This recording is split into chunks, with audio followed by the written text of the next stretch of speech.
Chester on a cold November morning and the start of the Lombard RAC Rally, the final round of the 1984 World Rally Championship.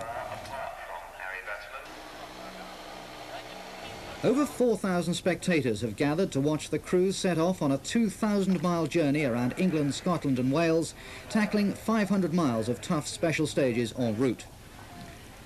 Favourite for overall honours are the team currently on top form, Peugeot Talbot Sport.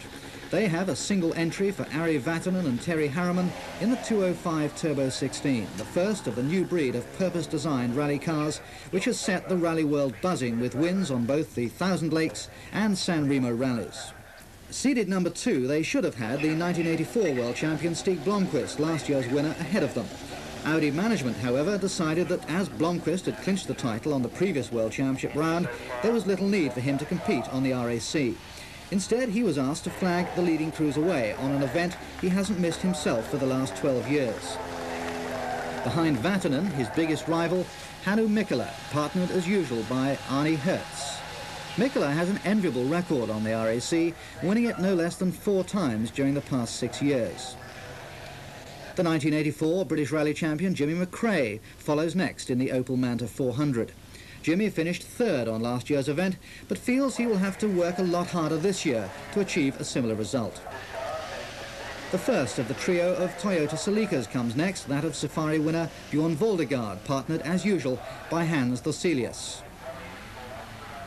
Michel Mouton and Fabrizio Pons are at number 6 in the Audi Quattro Sport, whilst behind them comes regular Nissan driver Timo Salonen in the 240 RS. Separating them from teammate Shaka and Yvonne Mater in another 240 RS are Per Eklund and Dave Whittock in another Toyota Celica Turbo. And on form Malcolm Wilson was away at number 14 in his privately entered Quattro, whilst hard on his heels he would have Juha Kankanen's Toyota and Russell Brooks' Manta 400. Leading Group A contenders were Tony Pond and Rob Arthur in the Rover Vitesse, in which they finished 3rd on the recent Manx International Rally. Chief opposition would come from the VW Golf of last year's Group A winner Kalle Grundle and from the Audi 80 Quattro of Mikael Eriksson. The first day of the RAC Rally has traditionally become one of a tour of spectator stages, mainly over tarmac roads in the grounds of stately homes and safari parks.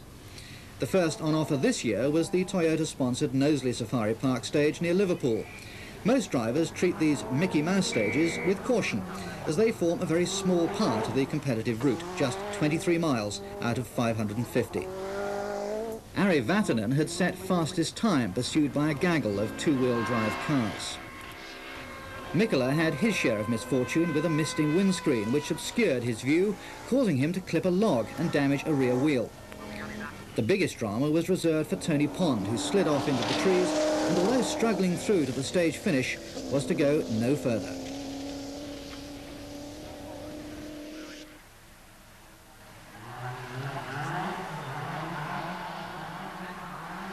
Stage 2 was a visit to Chatsworth House near Buxton for a dash over a mixture of gravel and tarmac roads. Vatanen again posted fastest time.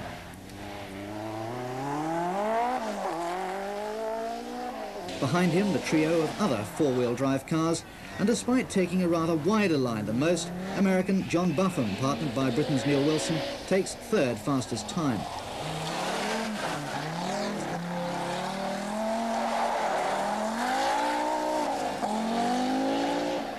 Leading the conventional cars on this occasion, Timo Salonen's Nissan 240 RS. One or two crews, however, found that perhaps racing rubber on mud isn't the right combination, and getting round this particular bend proved harder than they anticipated.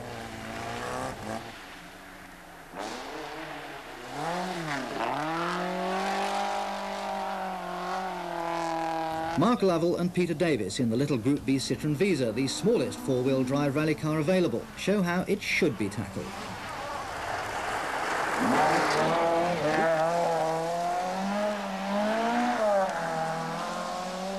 British ladies crew Louise Aitken-Walker and Ellen Morgan have not got off to a good start. A head gasket change after stage 1 and subsequent engine problems meant they joined the list of early retirements. The rally moves south to Donington Park Racing Circuit, where once again the Peugeot 205 Turbo sets fastest time. Michel Mouton hauls the Quattro Sport round in second place, 2 seconds ahead of teammate Nicola. The different cornering techniques are illustrated as Voldegaard flings the Toyota Celica into the bend.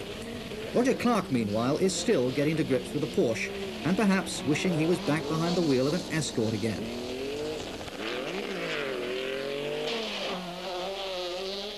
Swedish junior team member Stig Andervang throws his Escort around in fine style, bringing memories back of Roger Albert Clark of a few years ago. Sutton Park near Birmingham is the venue for the next stage, and John Buffon surprises many by taking fastest time. Vatanen has overshot a junction and stays out of the top 5 stage times on this occasion. And car fairly rocketing away up to Anna Mikkola, 4 times winner of this rally, round the town gate, all that rubber on the road. Very, very characteristic turbocharged exhaust note. Car weaving under braking. Nice tight line, using the handbrake. Power down very early. Into sight now, well up at the front. Charges into the hair. Leaves the braking a little bit late. Gets onto a bit of loose gravel. That's 370 horsepower, rear-wheel drive, 5-speed box. And again, a very, very tidy line.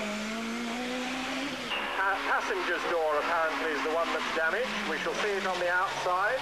Swings it round now. Now in the Audi Quattro, in fact, amazingly, apparently locking up a wheel. Putting all the power down now, accelerating furiously. Left-hand drive car, this, for Malcolm Wilson, of course.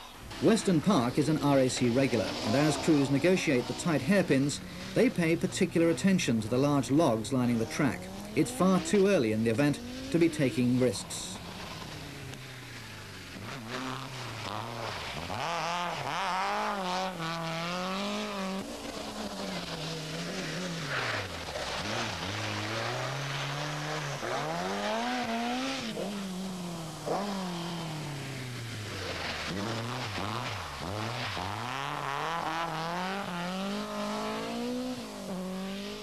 As the sun rapidly drops in the chill November afternoon, crews thread their way through the narrow tracks of the Trenton Garden stage near Stoke-on-Trent. A water splash and the pop of flashbulbs creates beautiful effects as the cars roar through the woods en route to another tarmac stage around the Oulton Park Racing Circuit before an overnight halt back in Chester.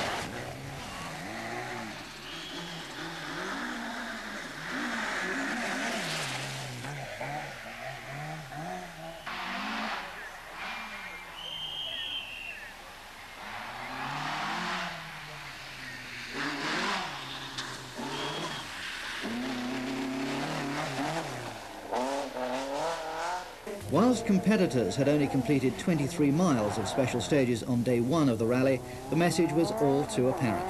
The little Peugeot 205 was going to take some catching. The leaderboard at the end of the day is looking like this.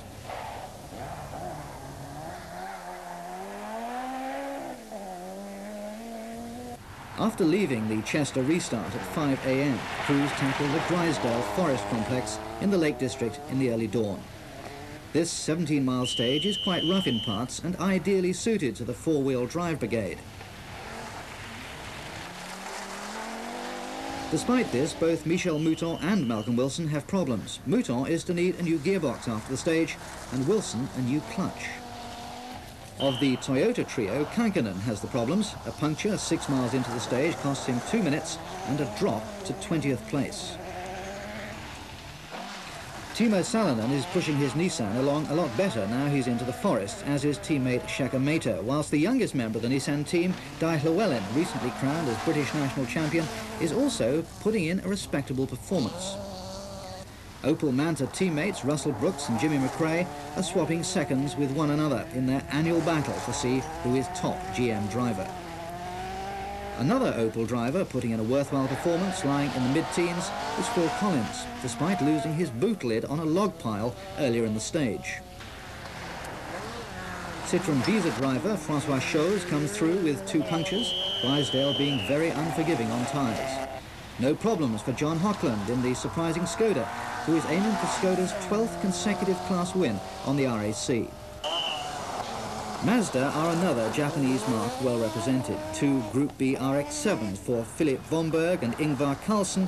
Whilst not likely to challenge the leaders, they looked and sounded impressive. Attractive Volvo driver Suzanne Kotelinski received some frantic roadside service from her chase car just off rally route after overheating problems forced her to stop. She is eventually able to continue, but sadly retires after Kielder with similar problems. A time control at Carlisle Castle, which was a very quick straight in and out affair, preceded a trip north of the border to a group of stages in the lowlands of Scotland.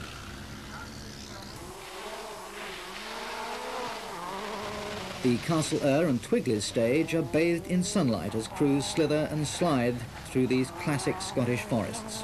Vatanen continued to extend his lead.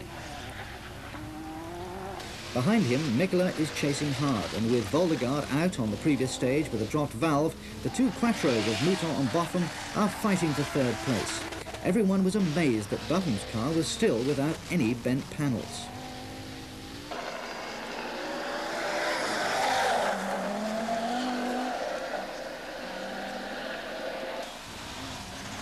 Of the 2-wheel drive cars, the Toyota of Per Eklund was heading Timo Salanen's Nissan.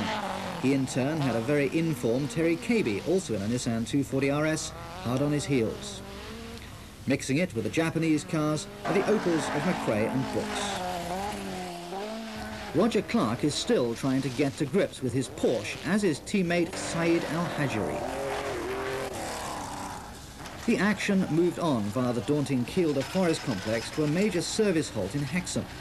The scenes around the Peugeot service vehicles were incredible as spectators fought to catch a glimpse of the new rally supercar. Mechanics were hard-pressed to even change a tyre. There were so many people about. In the Toyota camp, things are a little more orderly. They have the area roped off to give them room to work. Their 2 cars of Kankkunen and Eklund received routine attention, brakes being the main item. Both crews are now well established in the top 10. For Russell Brooks and co-driver Mike Broad, Kielder Forest proves their undoing. A slight roll has cost them around 4 minutes and dropped them down the leaderboard. Damage is slight, however, and once again Russell faces the prospect of a fight back up through the field. In the Audi camp, Mikkola and Mouton have had a routine checkover and have gone. John Buffum has used all of his time up having a new gearbox fitted, whilst in the adjoining service bay, Malcolm Wilson's crew wait for his arrival, whilst his wife also paces anxiously around the service barge. For Wilson, it is the end of the line, his car finally retiring in Kielder after a succession of transmission problems. The leaderboard on the second night of the rally looks like this.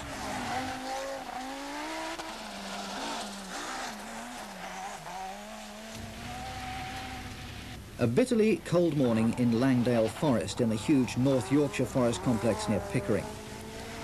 Ari Vatanen's Peugeot charges past well in the lead and running without any problems.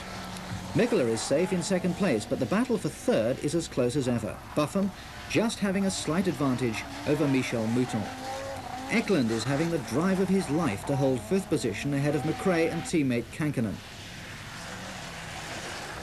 The 2 Nissans of Salonen and Kaby are locked in battle. They drive for the rival teams Bleidenstein and Freeborough, so honour is at stake. Brooks is fighting back after his role in Kielder and is now up to 10th place. While most eyes were focused on the leaders, another battle was going on behind for Group A honours. After the early demise of Tony Pond, everyone watched with interest the fight between Kalle Grundl's Golf GTI and the ageing Saab 99 Turbo of Ola Stromberg. Grundl was obviously hoping to repeat his winning performance of 1983, but Stromberg had different ideas. Lars-Erik Torff, partnered by Autosport's Keith Oswin, was also another Group A runner doing rather well in an ageing machine, but probably the dark horse would be Mikael Eriksson's Audi 80 Quattro. After the rigours of the Yorkshire forests, crews headed back towards Chester via 2 more spectator stages west of the Pennines. The final stage before another overnight halt in Chester was around the old Aintree racing circuit, which is more used to seeing a little less horsepower on Grand National Day. Ari's Peugeot gets racing tyres and suspension before tackling the short tarmac stage. Positions at the end of the second leg of the rally showed that Vatanen was comfortably in the lead from a trio of Audis, followed by the two-wheel drive cars led by Per Eklund. Another bright, sunny morning heralds the start of day 4 of the RAC Rally as competitors tackle another new venue, the Loughton Park stage near Shrewsbury.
At a service halt after the stage, we asked some of the drivers how things are going. Russell, you seem to have been having a fraught rally up to now. Yes, not the happiest of rallies, particularly during the first section. Hopefully all that's behind us and we'll see what we can make of the rest of it. So you're down to 10th place? Yes, we're fairly close to 9th and 8th positions. After the last stage at Burwood, we're now 4 seconds behind Terry Cavey and about a minute and 1 or 2 seconds behind Timo Salonen. So you're pretty confident you're going to get past them? You have to see, don't you? We're trying. Terry, you're having a remarkably good run on this year's RAC, lying 9th this morning when you left Chester. What sort of rally have you had up to now? Well, not too bad, but we've still got problems with the rear brakes, hardly any rear brakes at all, which makes it dodgy in some of these park stages. But it's gone quite well through Yorkshire, and they think they've found out what's wrong with the brakes now. So if they can put that right, we should be all right again for the Forest of Dean. Now, we've just had a word with Russell, and he said he's only a matter of a few seconds behind you. So obviously there's a bit of needle there. He's desperately keen to make up that lost time. How are you going to cope with that? Well, I don't know, because we've been very steady on these last 2 stages with this brake problem. And I think Russell was 10 seconds quicker on the last one. I believe he's only 4 seconds behind now, so we should just have to play it by ear and see what happens. Checker, how are you enjoying your return to the RAC Rally? I'm enjoying bits of it. I'm not really enjoying the what I call the Mickey Mouse stages, you know, through the castles and so on. But the forest stages have been quite good. But for me to get used to it, probably by Thursday afternoon, I'll be saying, well, now I know what it's all about. So where do you think you'll be lying by Thursday afternoon? In bed, I hope. Well, before you get to bed, where do you think you'll be lying? I've no idea, because I don't know how rough the stages are tonight, and I don't know who's going to be fighting whom. If there's a lot of fighting, then of course there could be retirements. But you're quite happy with your performance up to now? I'm happy with our overall position, but I'm not particularly happy with my driving. I don't feel I'm driving with any great confidence. Why is that, do you think? I don't know, maybe old age. But you don't drive like that on the Safari Rally? No, but then that's practice rally, and it's been 11 years since I've done a rally where there's no practice, and you always tend to go into the corner too slowly, brake too early. At least that's what I tend to do. Well, we look forward to seeing you back in Chester on Thursday and hope that you've managed to claw your way a little bit further up the leaderboard. Thanks very much. Thank you. Thank you. The Forest of Dean near Gloucester is the start of the final phase of the event. From now to the finish, it will be forests all the way. There has been little change in the leaderboard. Vatanen continues to dominate. Mikkola too seems safe in second position. Buffum and Mutor are having a ding-dong battle, and the two-wheel drive rally is also pretty close.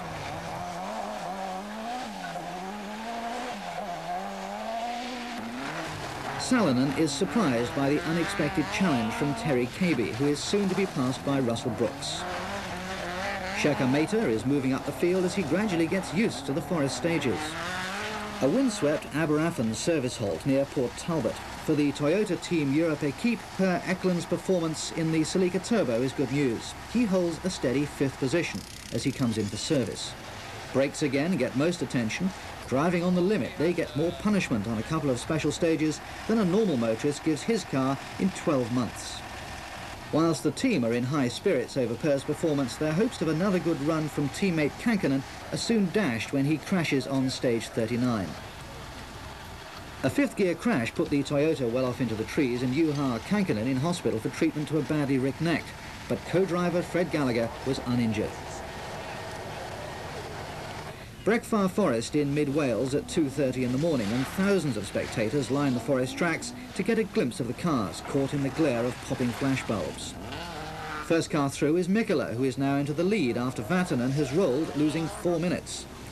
Eklund has moved up to 3rd place, past Mutor, who is having 1 or 2 problems, while Buffum has sailed up a firebreak into retirement. Russell Brooks continues to make up ground. The Dolgethley parked firme on the final morning of the 1984 RAC Rally. Despite losing first place during the night to Mikkola, Vatanen has now clawed his way back and holds a slender lead of just a few seconds. The rally is shaping up to be one of the closest fought for many years. Coedy Brennan Forrest and Vatanen rockets into sight, determined to hang on or even extend once again his lead. Mikkola is never one to give up, however, and despite suffering from both turbo and transmission problems, is giving his all. Per Eklund, in the sole surviving Toyota, holds a splendid 3rd place ahead of Michel Mouton. Russell Brooks has made it up to 5th position after a superb drive through the night. Not so fortunate, though, teammate McRae, who went off in South Wales and dropped right back. Salonen, who has only recently recovered from a serious back operation, is doing extremely well, to be just behind Brooks. Teammate Cabey is shortly to retire after a very promising run, which saw him dicing with Salonen for most of the event. Shekhar and Yvonne Meta have proved as consistent as ever, gradually moving into the top 10 to hold 8th position. Bertie Fisher from Northern Ireland has also had a steady run, despite being more used to the tarmac stages of his native homeland than the forests of Wales. Also moving through the field, Mikael Eriksson in the Group A Audi 80 Quattro.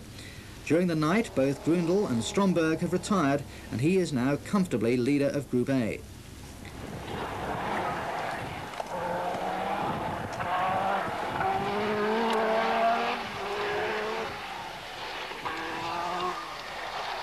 By the time weary crews reach the final stages in the Cloc Einog Forest Complex, drama has again hit the Peugeot camp. Vatanen has broken a drive shaft, forcing him to run for 2 stages with only 3-wheel drive. Mikkola was now ahead. Over the final Cloc Einog stages, however, Vatanen, driving like a man possessed, squeezed past his rival once again to take the lead. In 3rd place, Per Eklund and Dave Whittock in the Toyota Celica Turbo, a first-class performance which rounds off a tremendous season in which they won the British Group A Championship, also for Toyota. 4th overall, despite a car which sounds far from healthy, Michel Mouton and Fabrizio Pons. They will be seen in the British Open Championship in 1985 and will bring a touch of real glamour to our home series. 5th, after his usual drive back up through the field, Russell Brooks, partnered by Mike Broad. They're once again top British crew, but feel they could have been higher, but for their off in Kielder. Timo Salonen and Seppo Hai-Jan bring their Nissan 240 RS into 6th position. Next year, Timo will be driving for Peugeot, so we can expect to see him further up the leaderboard. 7th, a disappointed Jimmy McRae and Mike Nicholson, who, like Brooks, had a time-consuming off on the last night, which left the car totally unmarked, but the crew utterly dispirited. Shekhar and Yvonne Mater enjoyed a good run on an event far removed from what they're used to in their native Kenya. Bertie Fisher and Austin Fraser brought the third Opel Manta 400 into 9th place. A good run by Bertie, who is no gravel stage expert. Rounding off the top 10 and winning the prestigious Group A award, Mikael Eriksson in the Audi 80 Quattro. Just failing to make the top 10, but nevertheless worthy of mention, Roger Clark and Ian Grindrod bringing their Porsche 911 into 11th place. And so to the finish in the courtyard of Chester Castle. The huge crowd, not least the Finnish contingent, thrilled that Ari Vatanen and Terry Harriman, who had for so long dominated the rally, finally made it into first place after their last lap dramas. Their winning margin, a scant 41 seconds. One can never discount Hannu Mikkola, who must now be acknowledged as the master of the RAC Rally, after 4 first places and 3 seconds in the last 7 years. Per Eklund and Dave Whittock enjoy the applause of the crowd after a memorable run in the Toyota. The Lombard RAC Rally is always a fitting climax to the World Rally Championship season. The 1984 rally was a classic.